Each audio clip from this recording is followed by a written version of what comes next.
Yo, what's up guys? Chandler here, and I'm gonna go over 3 things that I feel like separate good from great.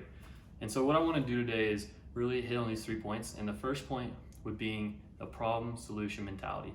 And so what I really feel like this is, again, problem solution mentality is there are symptoms that create problems, and then there are solutions to those problems, right?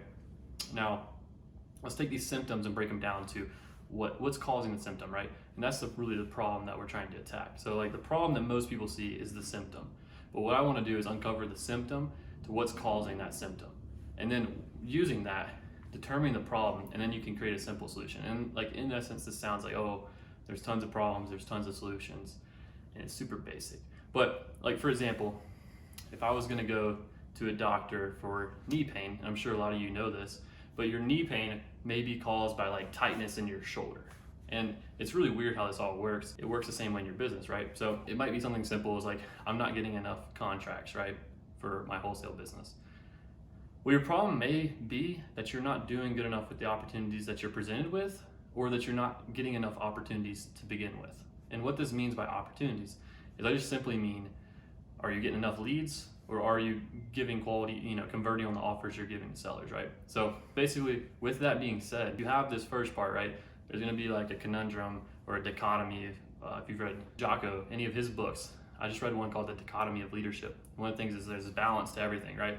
So you focus on problem identification and solution creation. And then, but there's gonna be this part where like there's so many problems, there's so many solutions, and that brings us kind of to point 2, right? So not only with the problem solution ideology is there's gonna be a thing that you need with focus, right? You're gonna have all these problems flying everywhere and you're gonna think of all these solutions, but they're not gonna get you anywhere. Because what's the biggest step that people are missing on is solving the biggest problem first and focusing all your energy on that big problem. What does that mean? Well, really in my belief, and I got this from Alex Ramosi, there's one thing holding your business back from growth at all times. You might say, well, there's 10 things holding you back. I would challenge you to say, if you released one of them right away, one of them, it would then generate you more revenue, right? Or generate you more deals, whatever your business is doing, right?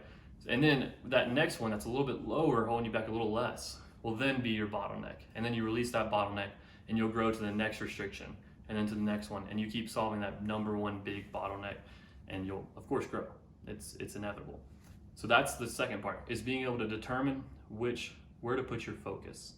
And you want to put your focus on the biggest problem that you have in your business. That's number 2.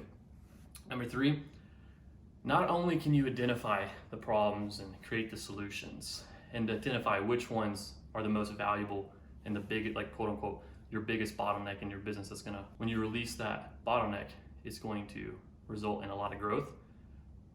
But this last part that I really feel separates good from great is being able to actually execute. If you can't execute, you won't do anything. You'll just think, oh, well, I should do this, I should do that. But if you never actually do the work, you're never gonna get anything done. Let's recap right here. What's first is figure out what problems, well, not just a symptom, but figure out the problem behind the symptom that's causing the symptom. And then you can create a solution for that, right? Then number 2 is you gotta figure out what's the biggest problem I'm solving. So what's holding me back from growing the most? And in real estate and wholesaling, what's helping you grow the most is getting more contracts. So giving more offers and locking up more deals, right? That's where you make your money. So step 3 is actually putting that plan into place. And yes, this sounds super simple, but if you do these 3 things, then you'll be amazed at what happens. And with that being said, get this shit implemented and go make some money. I'll see you around. Peace.